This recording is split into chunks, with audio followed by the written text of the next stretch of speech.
नमस्कार प्रिय छात्रों, मैं डॉक्टर ए के गौतम, डिपार्टमेंट ऑफ जूलॉजी, राजकीय बांगड़ महाविद्यालय डीडवाना, बीएससी प्रथम वर्ष प्राणी शास्त्र के विद्यार्थियों का हार्दिक अभिनंदन एवं स्वागत। आपके प्रायोगिक जूलॉजी एवं थ्योरी की developmental biology BSc third year zoology का बीएससी फर्स्ट ईयर जूलॉजी का थर्ड पेपर डेवलपमेंटल बायोलॉजी या परिवर्धन जैविकी के अंतर्गत सम्मिलित एक बहुत ही प्रमुख विषय जिसको आज मैं आपसे शेयर कर रहा हूँ, डेवलपमेंट ऑफ फ्रॉग, मेंढक का परिवर्धन, जो कि संभवतः आपने लोअर क्लासेस में भी पढ़ा होगा। उसको मैं कुछ अपने तरीके से आपको बहुत सहज तरीके से एक्सप्लेन करना चाहता हूँ। यह व्याख्यान 4-5 श्रृंखलाओं में पूर्ण होगा, परंतु आप इसे धैर्य बनाकर सुने। मैंने बहुत छोटे छोटे टॉक्स आपके लिए विकसित किए हैं। प्रयास कर रहा हूँ कि ये आपको बोरिंग न लगे।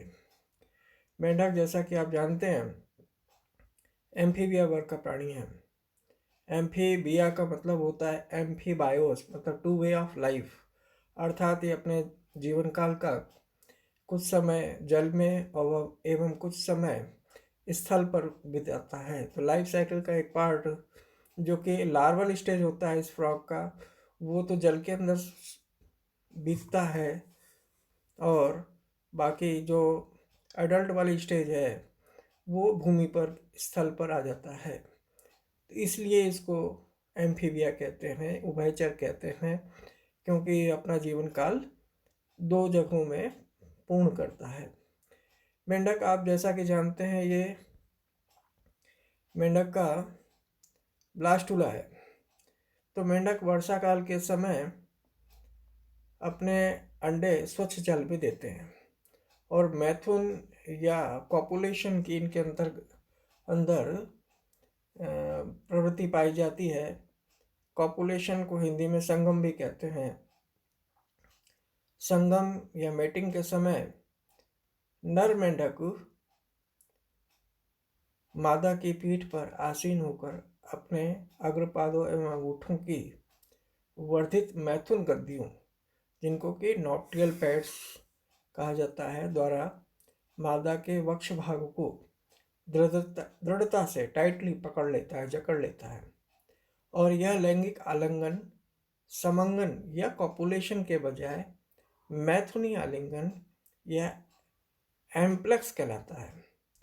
जैसे ही अंडे का मादा के अवस्कर से निष्कासन अर्थात अंड निक्षेपण किया जाता है, नर उनके ऊपर अपने शुक्राणु सेल्स को निक्षेप कर देता है, अर्थात इजिकुलेट कर देता है स्पर्म्स को, और इस प्रक्रिया को वीर्य सेचन या इंसेमिनेशन कहते हैं। इस प्रकार निषेचन या फर्टिलाइजेशन एक्सटर्नल होता है, अर्थात जल में होता है। प्रत्येक मादा मेंढक जलांडक नामक एक पिंड के रूप में कई सौ अंडे निकालती है। जेली, जो अंडों को घेर कर उनकी रक्षा करती है, जल सूख कर तेजी से फूल जाती है तथा फंसे अंडों को परस्पर चिपकाकर संपूर्ण जलांडक को एक समूह में कायम रखती है। परिवर्धन अप्रत्यक्ष होता है, इनडायरेक्ट होता है। इनडायरेक्ट डेवलपमेंट क्या होता है? वह डेवलपमेंट जिसमें कि लार्वा अवस्था पाई जाती है उसको इनडायरेक्ट डेवलपमेंट कहते हैं। और जायगोट से सुपरिचित टेडपोल नामक एक जलीय डिंबक अवस्था बनती है, जिससे कायांतरण द्वारा स्थलीय मेंढक वयस्क मेंढक में परिवर्तित हो जाता है, विकसित हो जाता है। तो आप ये देखिए, ये ब्लास्टोसील है, ये माइक्रोमियर्स हैं, ऊपर छोटी छोटी जो भ्रूण की कोशिकाएं, और ये बड़ी बड़ी यूकी जो कोशिकाएं हैं, ये मेगामियर्स हैं या मैक्रोमियर्स हैं। तो ये जो संरचना है, ये मेंढक की एक खोखली यूनिलेयर्ड ब्लास्टुला है। इस डायग्राम में आप ये देखिए, ये एक्सटर्नल गिल्स हैं। ये एक मेंढक का लार्वा है जिसमें आप देख रहे हैं ये स्पाइरेकल है सांस लेने के लिए। ये इसकी आईज डेवलप होने लगी हैं। ओरल माउथ है। ये कॉटल फिन है, पूंछ वाला हिस्सा है। तो ये जो 3 जोड़ी हैं, ये 3 जोड़ी इसके एक्सटर्नल गिल्स हैं। अब बात करते हैं हम इसके फर्टिलाइजेशन की। तो हैप्लॉइड शुक्राणु या अंडाणु के केंद्रकों का समेकन या फ्यूजन होने से डिप्लॉयड जाइगोट बन जाता है और इस प्रक्रिया को निषेचन कहते हैं। मेंढक के शुक्राणु अंडाणु का फ्यूजन जल में होने से इसे बाह्य निषेचन कहते हैं।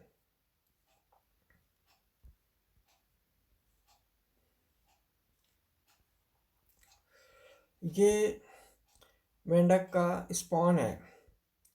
इसमें ये देखिए जो डॉटेड स्ट्रक्चर दिखाई दे रहा है, ये जेली है और इसके अंदर ये एग्स हैं।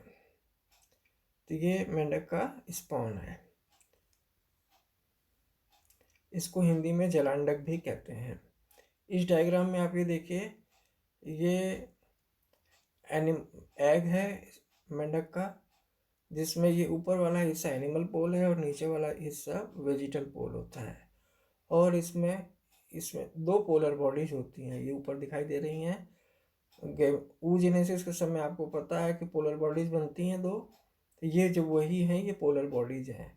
और ये पिगमेंटेड एनिमल हेमिस्फीयर है ऊपर वाला, और नीचे वाला जो लाइट जोन दिखाया गया है ये वेजिटल हेमिस्फीयर वेजिटल पोल है।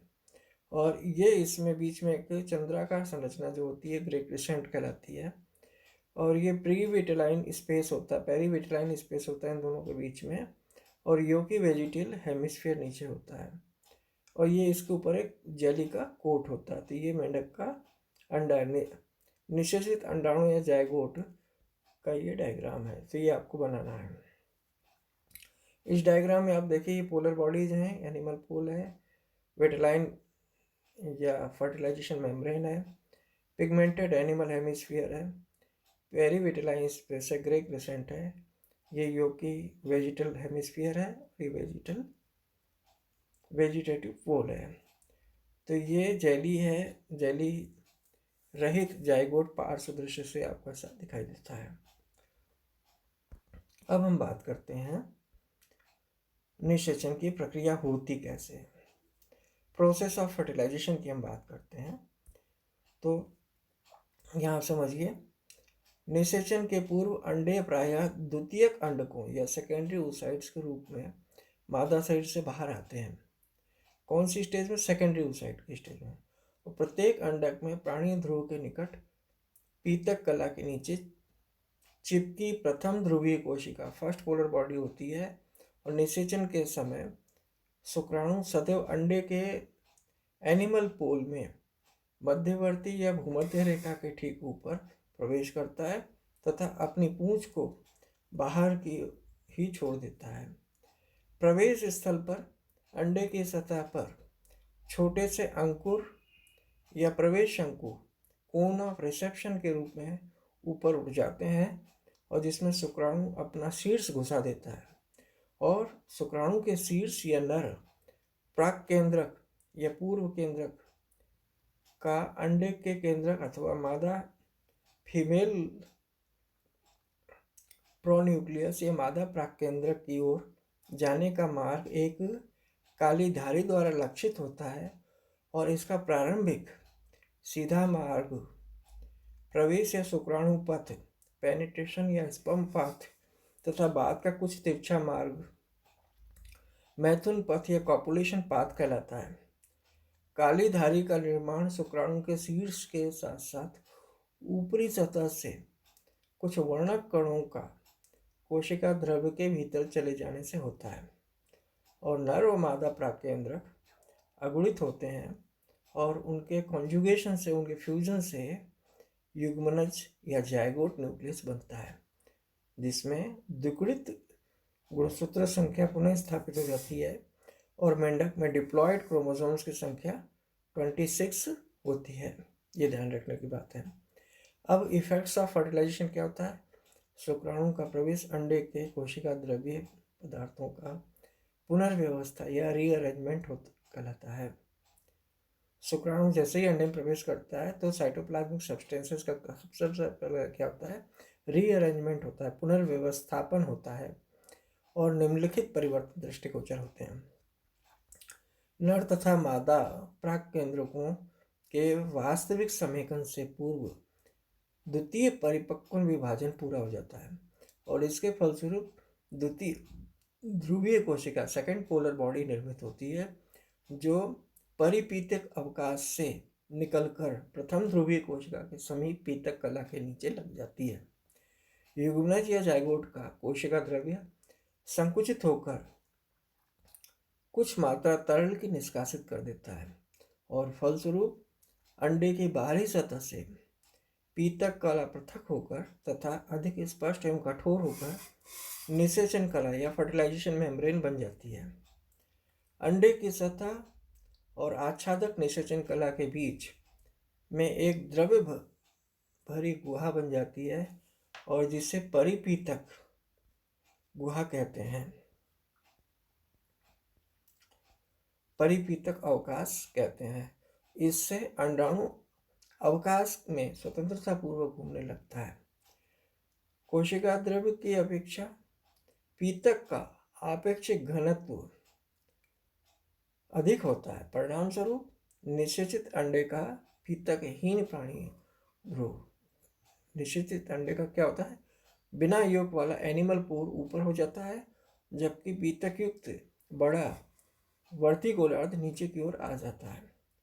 शुक्राणु के अंडे में प्रवेश स्थल या प्रवेश शंकु के विपरीत भाग में सतही वर्णक भीतर की ओर गति करने लगता है और इसके परिणाम स्वरूप प्राणी गोलार्ध में मध्यवर्ती रेखा के समीप एक नवचंद्राकार क्षेत्र बन जाता है।